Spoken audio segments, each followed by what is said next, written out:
Welcome to the Tank Podcast. In this week's episode, economist Ann Pettifor spoke to Nell Whitaker and Masoud Gosarki on the theory underpinning her new book, The Global Casino, a crash course in understanding our increasingly risky economic system.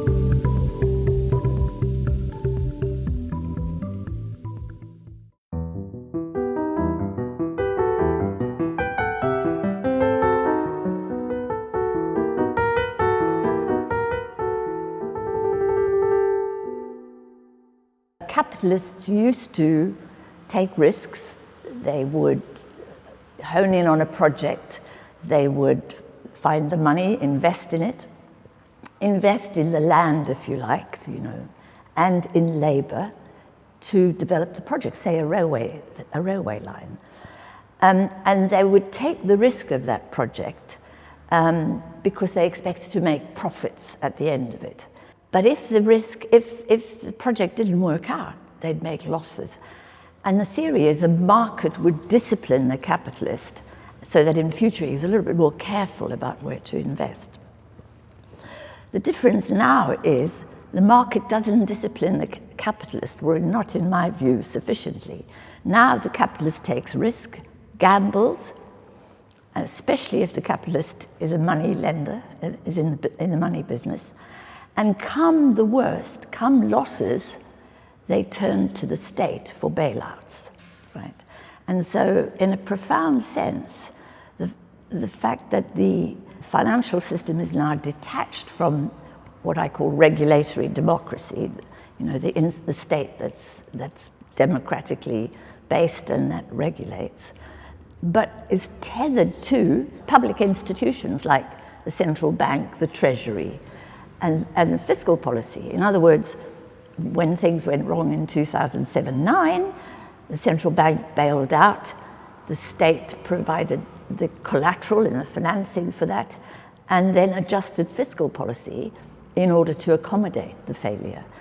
In a broad sense, that's the new type of financial capitalism. And then there's another aspect, was that in the old days, the effort of investing in the land and in labor was very risky because you buy a property, the property can deteriorate, there could be a flood or whatever. And labor can go on strike, or they can demand extra pay and they can reduce your profits. Nowadays, you don't do that sort of investing. That's messy, that's costly. Instead, you speculate, and that's effortless. You buy a London property, a Victorian property, say, worth 3 million, 14 million, whatever. You sit on it, you collect, if you like, the rent from that. Not in the real sense that you don't rent it out, or you may rent it out. You wait for it to rise in value because it's an asset. It's a pretty safe asset, and you expect it just to go on increasing in value. So the bet is on the capital appreciation, not on the income. Exactly. Yeah. And that's a kind of passive way of investing. And it's a kind of de-risking of investing as well, basically. But in fact, what we're discovering is when the asset prices fall, that risk increases, your property falls in value and you actually make losses. And that also shines light on another aspect of the capitalist economy, is that it's an asset economy. It's based on assets. What's extraordinary about it is that the wealthy don't have incomes. They don't earn money like you and I do. They live off the income generated by their assets. So, Elon Musk or Warren Buffett.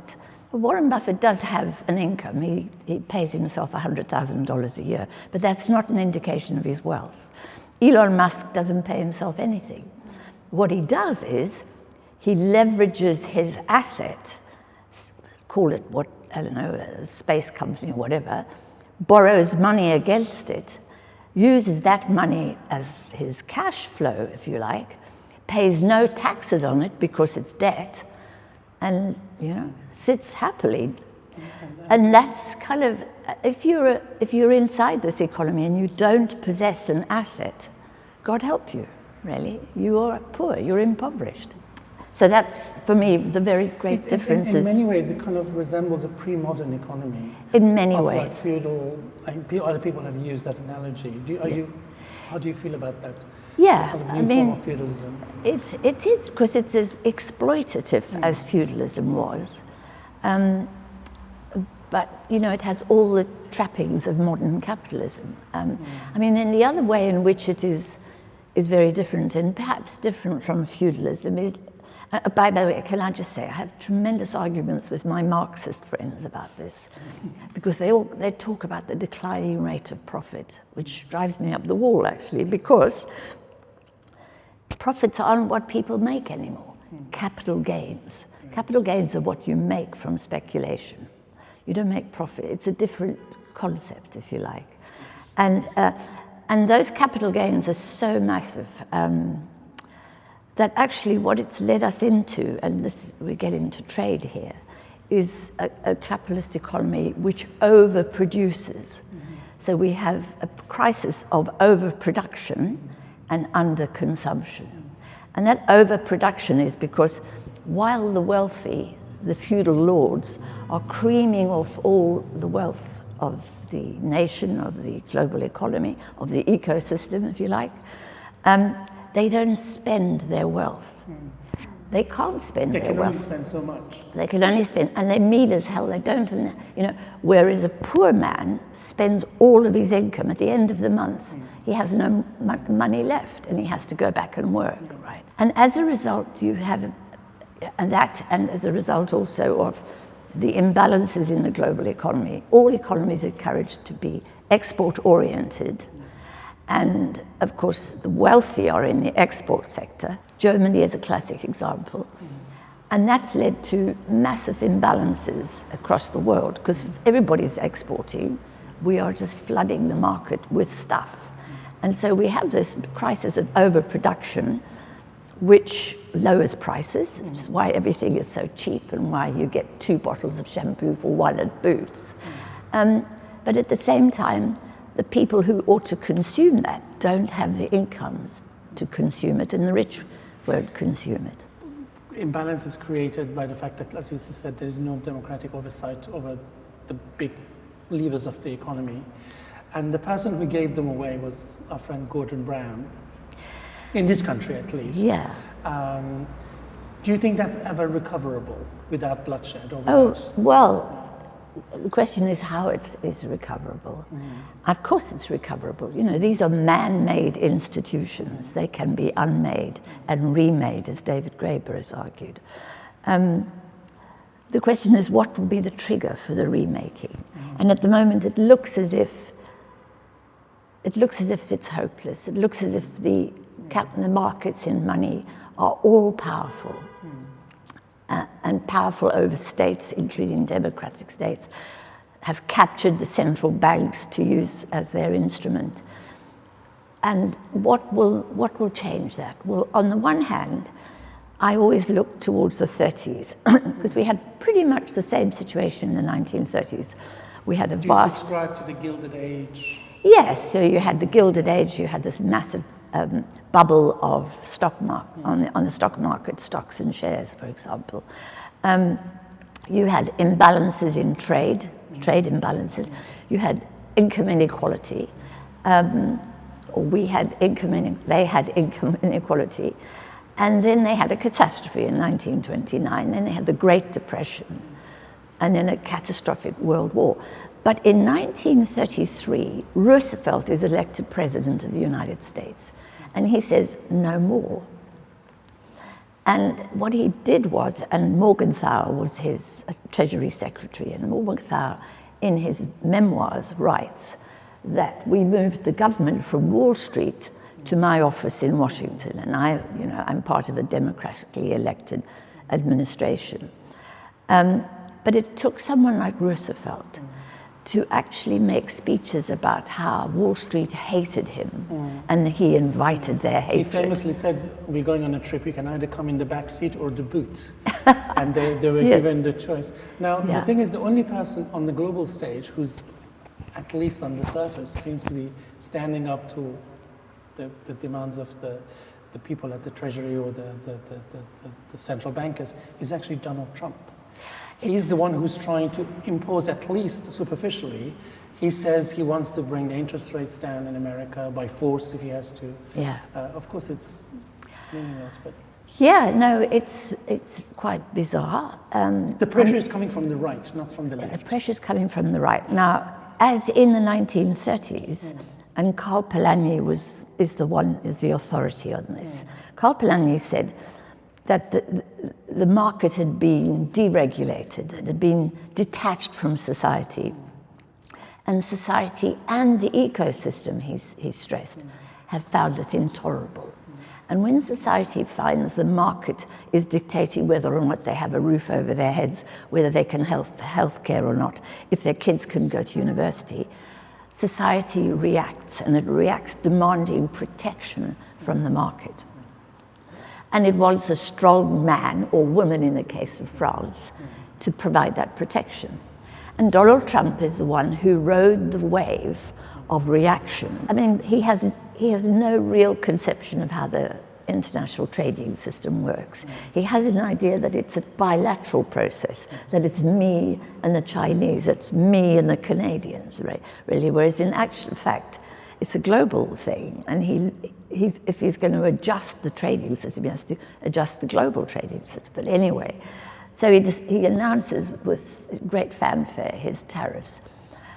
And by a week later, the markets had got really nervous. The financial markets Wall Street had got really worried. This guy is messing with the international system, both the trading and financial system. And they begin to kind of panic, begin to worry. And the hedge funds are overexposed. And what happens, Treasury bills, which is an asset, is the safest asset in the world, apparently, is used by hedge funds as collateral with which to borrow additional money. So they've got this collateral and they've borrowed crazy money, and suddenly the collateral is falling in value, and their creditors are saying, whoops, hang on, you're not going to, if you fail, I won't get my money back, right? So there's panic. This is exactly what happened, because Treasury bills, in reaction to Trump, start losing value. And Besant goes to see him and says, hang on, sweetheart, you've got to ease this up a bit, really, because we've got It's a Liz Truss moment, because we're going to have a crisis in the markets. So then he suspends them for a while. So contrary to his promise of protecting the American people from the markets, he's completely in obeisance, if you like, to the markets. Can I just ask you, can you explain to us the whole hedge fund business model? Isn't the problem of casino capitalism really the ability to hedge almost infinitely? Yeah. Isn't that again? How did it come to be, and why is it so powerful? First of all, the term hedge fund is a misnomer. Okay. Very deliberately. They don't hedge. Right. They speculate. It should be called the debt funds. They are debt funds. Right. They borrow money, and they use that money, that borrowed money, and they borrow it against an asset initially, but the borrowing just keeps rising, and the more they borrow, the more they can borrow, in a sense. And then they gamble on it. That's what they do. The hedging mechanism, you just fundamentally... Because hedging is socially acceptable and socially welfare-ish, if you like. Right. A farmer will go to Chicago to hedge against the price of grain, and that's kind of sensible insurance. You will hedge against a fire in your property by taking out insurance on your property, and that is socially useful. Getting into debt and gambling with your debt on margin, if you like, that's socially disastrous. Hedging for negative outcomes. Yes, and that's what hedge funds do. Right. And they are just gambling outfits, but they're debt gambling, as are so-called private equity are actually private debt. Where is the regulation that used to manage these sort of institutions? Isn't the question just reintroducing some old regulatory mechanism? Absolutely. I quote a lawyer in the book who said, we could do a very, very simple thing.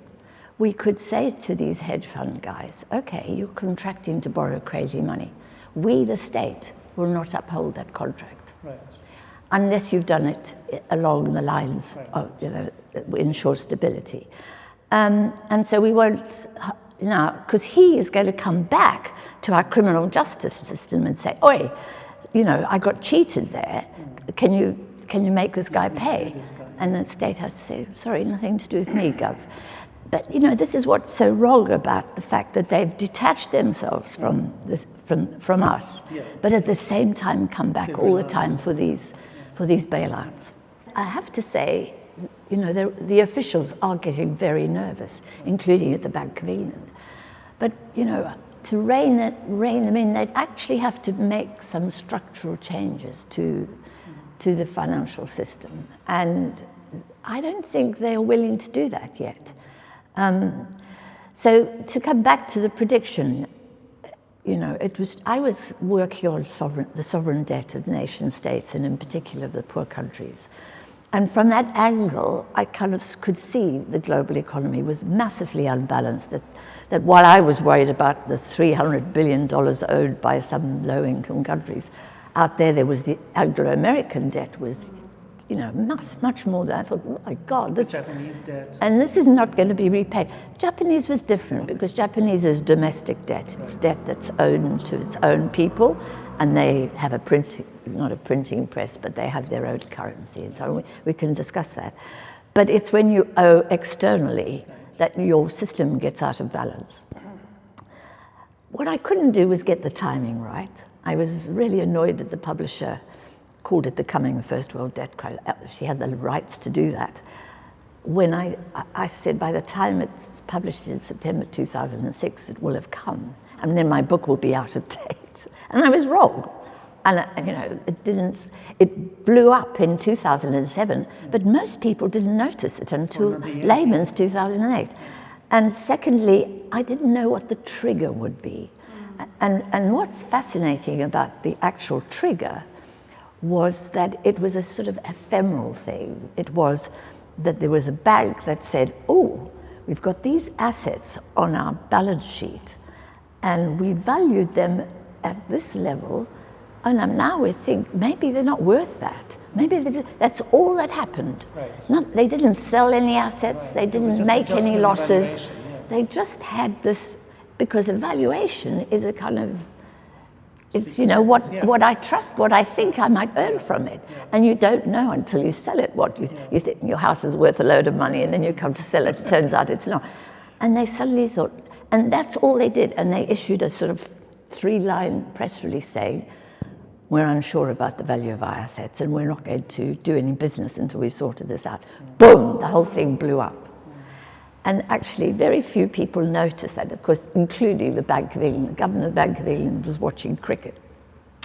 The European Central Bank was the quickest on the case, and the Fed, and they could see it suddenly, because what happened then was, because I don't trust the assets on my balance sheet, that bank is not going to deal with me. And so interbank lending froze, and the central banks quickly caught on to that and decided they had to pump money into the system and kind of keep interbank lending going, because or else the whole thing would have broken down. And then they did that, and then we all went on, all right, there's no big deal, we've sorted it. So the point I'm trying to make is that I wouldn't have predicted that's the way it was going to blow up. And I certainly, now, there's a guy called Paulson, I think, who worked for JP Morgan, if I'm not mistaken, and he bet on it blowing up, and he made $1 million, and I'm afraid... The big short guy, the guy in the big short. No, he was also good, but no, this was someone who bet that it would actually blow up. And he made a lot of money, and I thought, I didn't make a penny out of it. I didn't even sell my book at that point. No one could afford it. No, but also everybody thought, oh, she's a nutter. She doesn't really, know what's going on. One of the things that we also, that it's often mentioned, the idea of kind of rentierism. Yes. That you alluded to at the very beginning. What makes it distinctly terrible for the welfare of society, rentism, specifically? And why? So, for example, there's digital rentism, like with AI, with platforms and so on. I think it's because it's a form of blood sucking, actually. Okay. It's about how I sort of squeeze you to get your wealth into my pocket without doing very much to earn it, really. I mean, it breaks my heart when, well, I'm a sucker for this as well. You know, we rent everything. We can't read a newspaper now without having to pay rent. And we have to pay rent in advance for a year when we might just want to read one article, right? I mean, they've got renting down to fine art. And I'm the sucker, you know. So, and it's kind of an evil way of making money because it's not creating anything new. It's not the creation of new assets. And so what's happening is because assets are finite, the money thrown at them, if you've got property in London, there's just this much property, and you bring in trillions of dollars or millions of pounds even, and you aim it at that finite asset, that inflates the price. And so that's kind of what's so awful about it, is that it's extracting every last penny from this asset. And you know, people are collateral as well. If you've got, we can think about how that works, but it's kind of a draining process. I mean, I want to stress this again. It's not about the creation of new assets. It's about the extraction of value from existing assets. Squeezing it harder. Yeah, and you know, capitalism is going to grind to a halt as a result. The price of gold was fixed. It had been fixed by Roosevelt in 1933. And so my dad came out of my dad was a hero in the Second World War. He dropped supplies over Warsaw. I'm so proud of him. Came back to South Africa to very high levels of unemployment amongst white people, never mind black people, both, you know, because South Africa was still not recovered from the Depression in the way that other countries had recovered. And he got an awful job in Johannesburg in a carpet shop selling carpets or something. And he'd left school at 17 to go and become a pilot, lied to his parents in order to become a pilot in the South African Air Force. So he had no education, effectively. And comes back and he's broke and he's unemployed, and he marries my mother, and suddenly he's got 2 kids and they've got nothing. And somebody says to him, oh, you must go to that remote town in the Orange Free State. They've discovered gold and you could get rich quick. So they move there and he sets up a little business. But anyway, so I grow up in this place, and it's kind of bare and desert-like, and there's hardly any vegetation. It's very dry, very dusty. We have terrible dust storms in the winter, and just thorn trees scattered around. But deep down, there was the most extraordinary amounts of gold, and very deep gold mines. Anglo-American was, you know, chiseling down into the earth and churning out this stuff. And there was a boom, and more people came to that town. It was a really Wild West place, actually. There was lots of alcohol consumed, lots of drink, lots of shooting and tooting, and it was bad, really bad. And of course, all the black people were holed up in compounds and not allowed out, really. And so racism was so deeply embedded in our society. How did you experience it? How did you? Well, I went to a convent, you know, and I was kind of, as most South Africans were, insulated. I had relationships with black people, but they tended to be servants. And I grew up kind of within this deeply embedded white supremacist society, which is why I hate Elon Musk so vehemently. And my father was quite progressive, and he understood this was wrong. But there was very little he could do about it. Gold was our biggest export from this small town called Welkom in Odendaal, and near a place called Odendaaldres. And its price was fixed. And he said, there's something to do with the Americans. And he tried to explain the Bretton Woods system to me, but he himself was having to rely on reading the evening newspaper to understand stuff. But I think that's where my initial awareness came, that this is our economy here, and we're working hard, and we're doing this and that, and out there, somebody's fixing the price of the export in our town, you know, but not the other prices.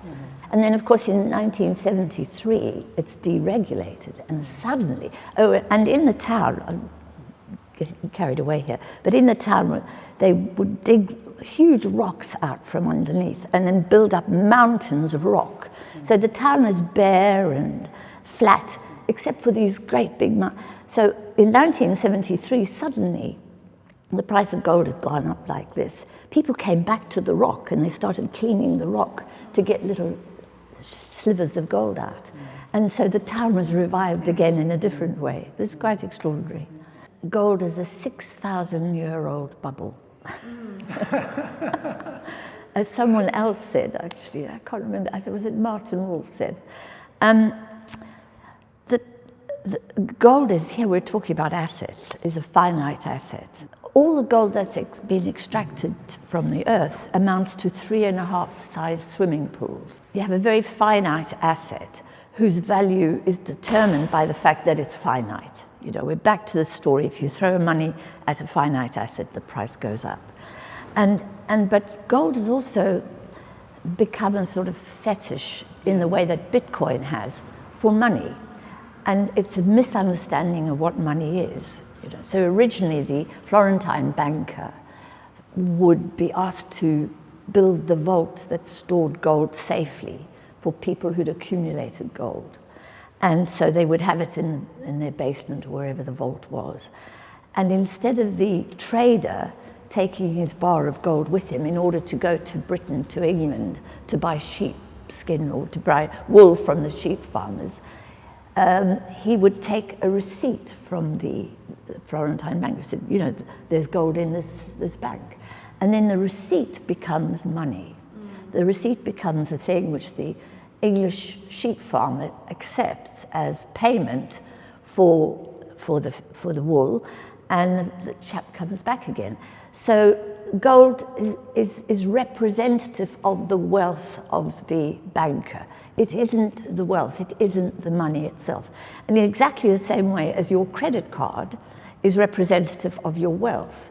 So my credit card says that I can spend up to £10,000 on my credit card. If I was a Saudi princess, it would say you could spend £100,000. Because when they read this, it says you can trust Ann Pettifor to spend this much and she will ultimately repay. And in that sense, money is credit and credit is money, and money is a promise to pay, ultimately, right? But when you think of it as the gold, you misunderstand what money actually is, it seems to me. And people have moved money out of the dollar, moved their cash out of the dollar or their savings out of the dollar into gold because they feel it's safer there. No, it's different, actually, because when it was first designed, the design was that it should be finite. Right. I'm not sure, but there should only be that many mined. And you can break down the individual Bitcoin into tiny bits, but you can't do more than that. And that is a very Hayekian, which is a very conservative form of economics. You know, this is economics based on the idea that money is a commodity. If you argue that money is a commodity, you can say there's only a limited amount of it. Therefore, there is no money. No money tree. There is no money tree. Now, the fact is that money, you can't just print money. I'm not a printing money person, but the fact is that it's wrong to think that money is a commodity, because if it is, there's only 3.5 swimming pools full of stuff that for the economy.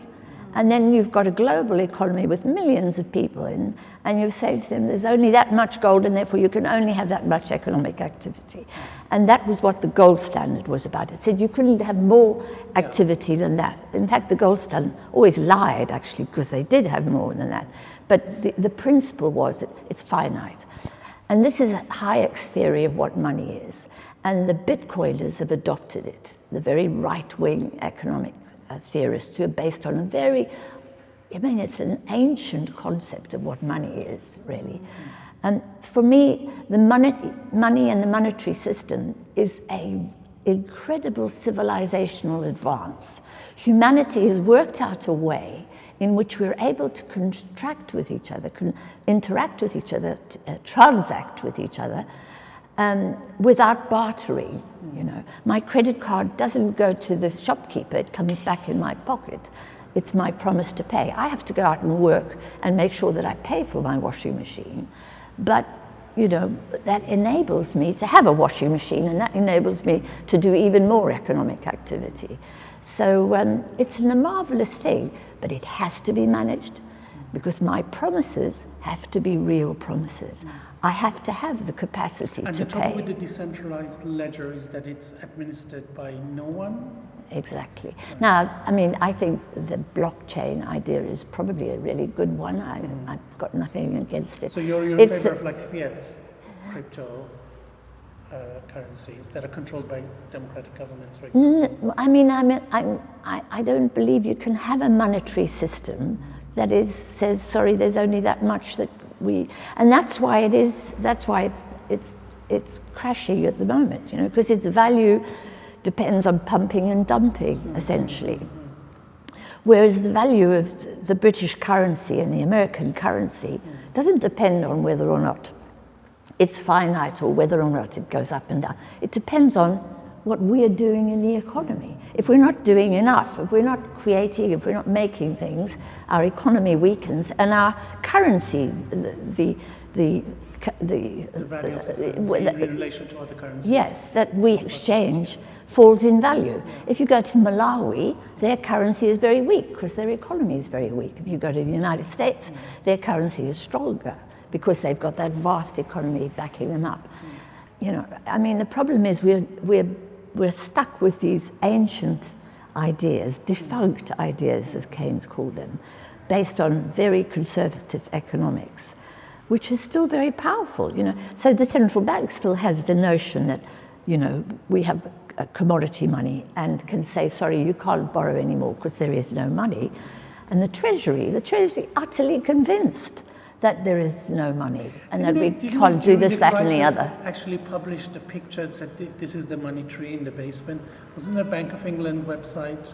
Do you remember this thing? Yes. At some point, when they were trying to explain the system. Yes, well, there is a thing called we actually have it. It's in the basement. We can make more money. Of course, Mrs. Thatcher's innovation was to convince the general public of that Hayekian model. Absolutely. Of the household being a metaphor for the nation and so on. Yes, so she argued the government hasn't got any money. We don't have a central bank. Yes. A big, powerful central bank. We rely on your tax revenues. That's the only money we've got. Now, the stupid thing about that, and it was so stupid, is that tax revenues are a consequence of investing money into the economy, generating employment, investment, profits, income, and with the tax revenues with which to repay the borrowing. So tax revenues are a consequence of economic. They don't finance. But you would think, from the way we're talking about it and the way that our current Chancellor talks about it, is that she can't do anything until she gets more taxes in. So she's taxing all of these high street shops and hairdressers, and my hairdresser refuses to have anyone from the Labour government in to have their hair cut anymore because they're so badly damaged by having their income reduced by the state. And then the state say, oh, it's really surprising that we don't have enough economic activity on the high street. And why has the household metaphor and the logic of austerity proved to be so durable? It's politics, it's power, it's ideology, Nell. Because, you know, if you think like that, you can ensure that you keep the public sector under control. It's because the theory is that so Ricardo is guilty of this, David Ricardo, who was a speculator par excellence. He invented effectively the gold standard, and he argued that the problem is if you give the state power to create money and to expand the money supply, you will crowd out the private sector. It'd be harder for me as a gambler to make money if the state is doing this, if the state's giving everybody money. So he was determined to deny the state the foundational power of the state, which is the Bank of England and the creation of credit.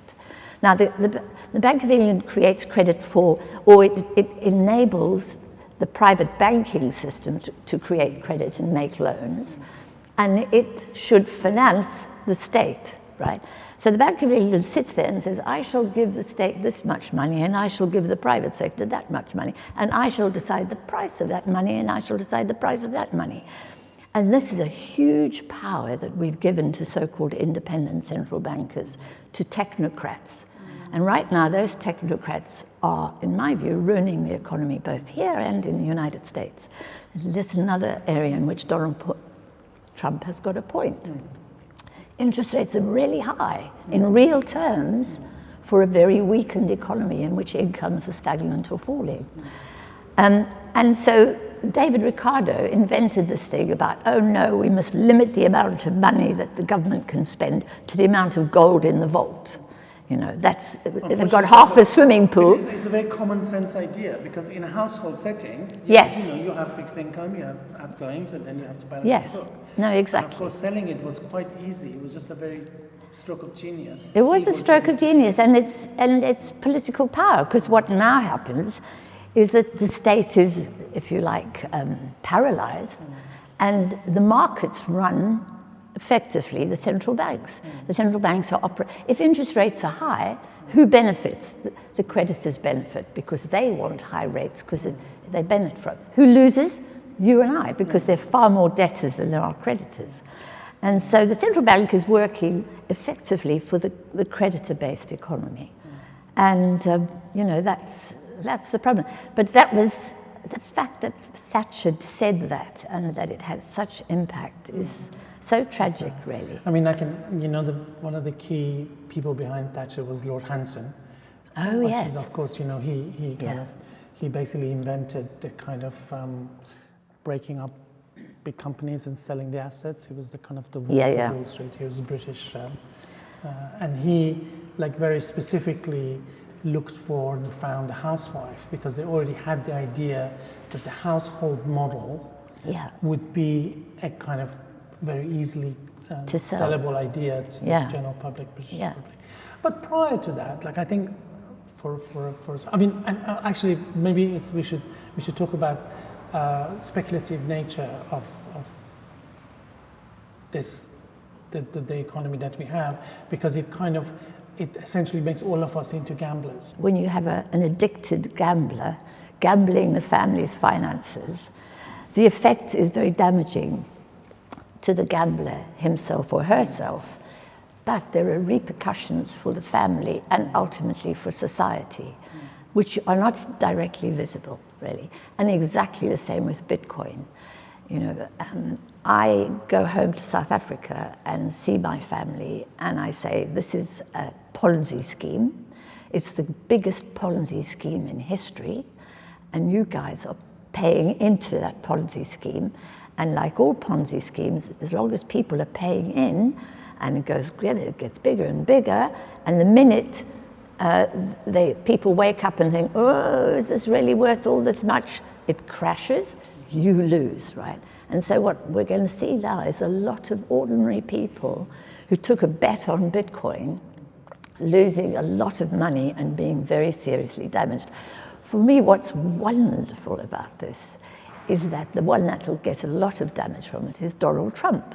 Because Donald Trump came to power, and the day that he came to power, he set up a meme, I think. He issued a meme, and he set up his Bitcoin account. And he's also set up something called a Bitcoin treasury. And I mean, that's the biggest Ponzi of all.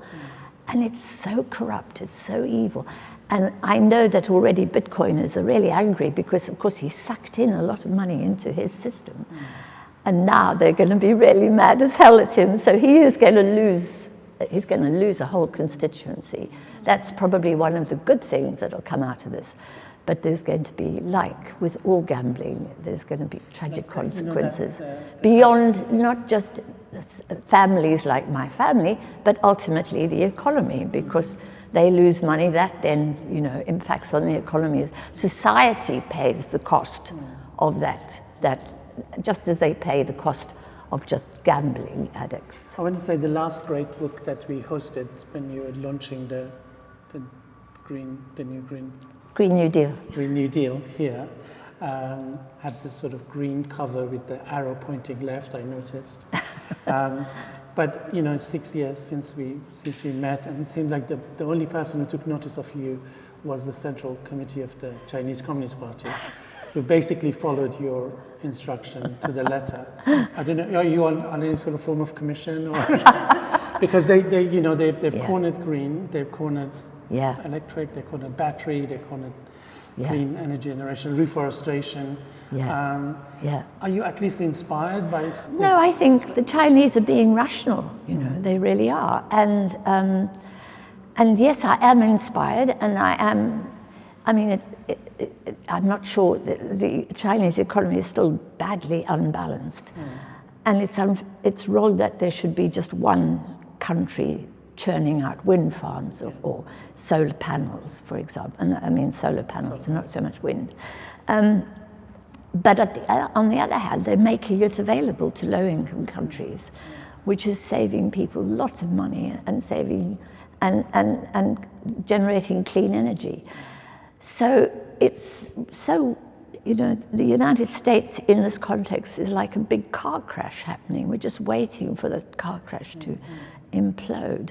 And the Chinese have just, in my view, adopted common sense. So yes, it is exciting. In Africa and in Indonesia and everywhere, solar panels are taking over. The only thing people have is a mobile phone and a solar panel. And it's incredible. So the point is, what I think is wrong about it is that we should be growing our own solar panels, and in Africa they should be growing their own, creating employment, getting jobs for their people, rather than getting jobs for the Chinese people. Much as I admire what the Chinese are doing, I just wish the global economy was more balanced, so that some of that creativity, some of that creation of new assets can happen elsewhere. Keynes was always about balance. Right? He was. Was that his main mantra? Was equilibrium. Equilibrium. Yeah. That's the thing. Yeah. Do you think it's achievable with our level of technology, global integration, sophistication of economy? Is equilibrium even conceivable? I mean, I'm deeply pessimistic. I believe that, unfortunately, we haven't learned the lessons. And mainly, I blame the economics profession here. Because while Mrs. Thatcher was plainly ideological and political and was using it to suit her friends in the city, economists should not be in that category, in my view. And the economists didn't see the crisis coming. They don't understand how the Queen famously asked. The Queen asked them, and the London School of Economics had no answer. She visited London. Sorry? What did the Queen ask? The Queen went to the London School of Economics after the crisis, and she was being shown around all the fancy new property that they've built up. They've turned into a real estate outfit, actually. And she said to the economists, well, why didn't anyone see this coming? And it was very startling. It became a big news story. And there was silence from the economists, And all through the crisis, I was reading the Royal Economic Society's papers. There was never a paper on what to do about the crisis. What is your fundamental view? So it's a really big problem that the economics profession is misleading us all. Do you think economics is science? Is it art? Is it theology? Is it a bit of everything? It's a social science. It requires an understanding of history. It requires, social understanding. It requires a sense of morality. All of these things. It's not a science. It's not mathematics, and it's not physics. Much as they have suffered from physics envy, it isn't that, And why has it become that? Well, it's very convenient for those of us who are making money out of this new system that nobody understands, and we live in the city of London and we're getting rich quick. If people are all misguided about where money comes from, it's very convenient for a certain class of people. And so I think the economics profession has been profoundly corrupted by money. And, and when there have been what are called heterodox, and actually they're just straightforward, decent economists, have tried to make a case. They can't get published, they don't get recognized, they don't win the awards. The Swedish central bank gives itself the power to offer Nobel Prizes in economics, and it is so nearliberal. It is so discriminatory. It's shocking. And then you wonder why the public don't understand and why the media don't understand. Because I think the media have a role to play. And I was thinking that I think it's hard. Jun Chang says if the man on the street doesn't have an essential grasp of how the economy works, Yes. then you do not live in a functioning democracy. Yeah, absolutely. Democratic participation Yeah. is predicated on understanding Yes. money as a structuring Sure. of society. But yeah, as you say, also, every single economics course in university is neoliberal. So Yeah. it's a multi-pronged problem. Yeah, no, the It is a- takeover of academia in the past 30 years has been really It is. astonishing. It has been astonishing, and Particularly in the UK, which used to have this yeah, sort of heterogeneous, yeah, heterodox approach to yeah, most disciplines, actually. yeah. Philosophy, economics, especially. No, the economics profession is intolerant. I've been to Cambridge to lecture, and they treat Keynes as a sort of novelist, really. They don't take him seriously at all. It's tragic, the consequences are Considering tragic. that But it's a frequently profession that getting it has to wrong. be held accountable, Absolutely. really, for their But considering failures. how the rate of failure is so spectacular, Yeah. they basically fail every 7 years now, Yeah. at great cost, but they don't seem to be able to take So any if you were responsibility. an aerodynamics engineer in the airline industry, and you made the errors that And the every economists 7 made, one crashed. and you'd be out of it. They are so careful about their profession and getting it right. The economics profession is kind of completely lost in that Yeah, sense. it's spectacular that they think they're scientists, but they refuse to accept Yeah. scientific rigor or Yeah. accountability.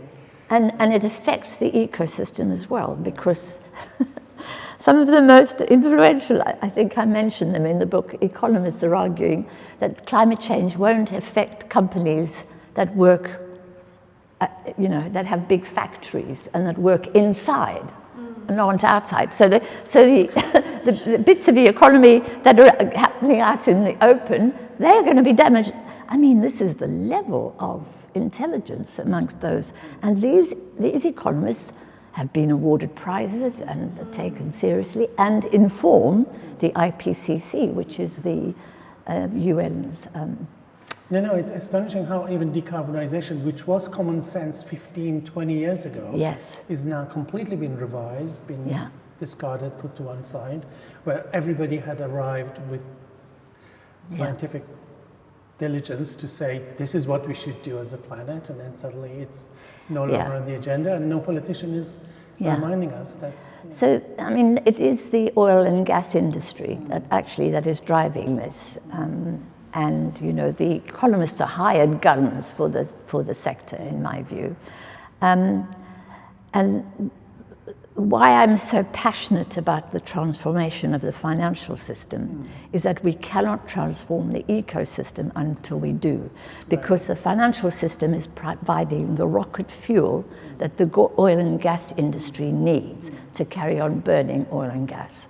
And for me, I want the left and I want green and socialist and green campaigns to understand that, because as long as we ignore the financial system and we focus only on oil and gas, or we focus only on the ecosystem, so long will we miss the point and not be able to make the change. To hear more podcasts from Tank, you can subscribe on all major podcast platforms or follow us on SoundCloud. The theme music for this podcast is by Himera.